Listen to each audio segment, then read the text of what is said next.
വരിക വരിക, ഇരിക്കുക. എന്താ പ്രശ്നം? പറഞ്ഞോളൂ. പ്രശ്നം, ഞാനൊരു ചെറിയ കച്ചവടം തുടങ്ങിയിട്ടുണ്ടായിരുന്നു. കച്ചവടമൊക്കെ ആകെ തകർന്ന് തവിട് കൂടി. അതിന്റെ പേരില് കുടുംബത്താകെ പ്രശ്നം. ഭാര്യ അടഞ്ഞു പോയി. ഇപ്പൊ ഡൈവോഴ്സിന്റെ പറ്റില്ല ഞങ്ങൾ നിൽക്കണം. നമുക്കൊന്ന് നോക്കിയാലോ?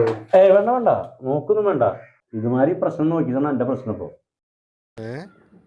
പണിക്കരല്ല പറഞ്ഞ എന്റെ ഭാര്യയുടെ അടുത്ത് ഞങ്ങൾ തുടങ്ങിയ കടയിലൂടെ പ്രേതമുണ്ട്, ഭൂതമുണ്ട്, നെഗറ്റീവ് എനർജി ഉണ്ടെന്ന് മാറ്റി മാറുന്നൊക്കെ പറഞ്ഞിട്ട് എത്ര കാശ് ചെലവാക്കി തുടങ്ങിയ കടയെന്ന് പറയും.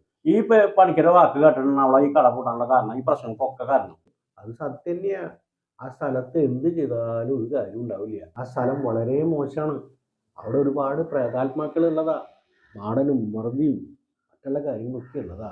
അതെ, ഒരു ലക്ഷക്കണക്കിന് വർഷം ഇവിടെ മനുഷ്യനുണ്ടായിട്ട് ഈ ഭൂമിയിൽ എവിടെയും മനുഷ്യന് കുഴിച്ചിടാത്തൊരു സ്ഥലം. ഇവിടെ നെഗറ്റീവ് എനർജി ഇല്ലാത്ത വേറെ എവിടെയെങ്കിലും ഒരു സ്ഥലം ഉണ്ടാവും? അത് ശരി, ഇനി ഈ അമ്പലപ്പറമ്പിലും പള്ളിപ്പറമ്പിലും പോസിറ്റീവ് എനർജി ഇല്ല? ഓ പിന്നെ, അത് ദൈവികമായ സ്ഥലമല്ലേ, വളരെ പോസിറ്റീവും ചൈതന്യമുള്ള സ്ഥലമല്ലേ. അങ്ങനെയാ? ഈ അമ്പലപ്പറമ്പിലേക്ക് നമ്മൾ ഒരു കാറിലാണ് ചെന്നിട്ടേ ഈ ഗ്ലാസ് മുഴുവൻ കയറ്റിയിട്ടിട്ട് AC ചെയ്തിട്ട് അതിൻ്റെ ഉള്ളിൽ നിന്ന് എന്തുണ്ടാവും? വായു വിട്ടാണ്ട് ചത്തുപോകും മനുഷ്യൻ. ചത്തുപോകും. അപ്പൊ എന്ത് എനർജിയാണ് അവിടെ ഉള്ളത്? ഈ തന്റെ കടയിൽ സംഭവിച്ചത് ഈ വായു സഞ്ചാരം ഇല്ലാണ്ട് ഈ കടയിൽ ബുദ്ധിമുട്ടായത്. ഇതിനാണ് വാസ്തു എന്ന് പറയണേ, അല്ലാണ്ട് വേറെ ഒന്നുമില്ല. ഇപ്പൊ വീട്ടിലെ സ്ഥിതി എന്താന്ന് പറയുമോ? നേരെ നേരത്തെ നമുക്ക് ഇഷ്ടമുള്ള ഭക്ഷണം കിട്ടാത്ത അവസ്ഥയായി.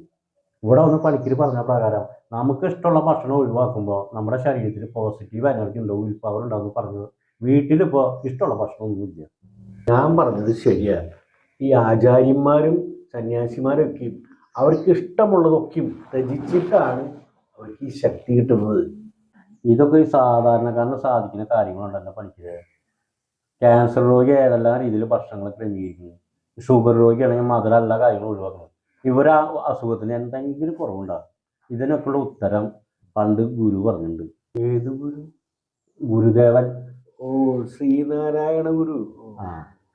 അന്ന് ഗുരുദേവ അരുവിപ്പുറത്ത് പ്രതിഷ്ഠ നടത്തിയപ്പോ അവിടുത്തെ പ്രഗത്ഭരായ ബ്രാഹ്മണന്മാരും പണ്ഡിതരും അതിനെ എതിർത്തു. ഇവിടെ സ്ഥാനവും സമയവും നോക്കിയിട്ടാണോ ഈ പ്രതിഷ്ഠ നടത്തിയെന്ന് ഗുരുദേവനോട് ചോദിച്ചു. ഗുരുദേവ അതിന് മറുപടി പറഞ്ഞു, ഒരു കുട്ടി ജനിച്ചു, അതിനുശേഷമല്ലേ ജാതകവും സമയവും നോക്കുക. ഇപ്പൊ ഞാൻ പ്രതിഷ്ഠ നടത്തിയിട്ടുണ്ട്, ഇതിന്റെ സമയം സ്ഥാനവും ഇനി നിങ്ങൾ കുറിച്ചോളുന്നതാണ്. മനുഷ്യന്റെ ജീവിതത്തിൽ ഒരുപാട് പ്രശ്നങ്ങളും ഭക്ഷണങ്ങളും ഉണ്ടാകുമ്പോൾ നിങ്ങളെപ്പോലുള്ള ആളുകളെ കാണാൻ പറ്റും. നിങ്ങൾ പ്രശ്നങ്ങളെ കൂട്ടാനല്ല ശ്രമിക്കേണ്ടത്. എന്ന് ഈ നാട്ടിലെ അന്ധവിശ്വാസവും അനാചാരങ്ങളും ഇല്ലാണ്ടാവണം, അന്ന് ഈ നാട് നന്നാവും.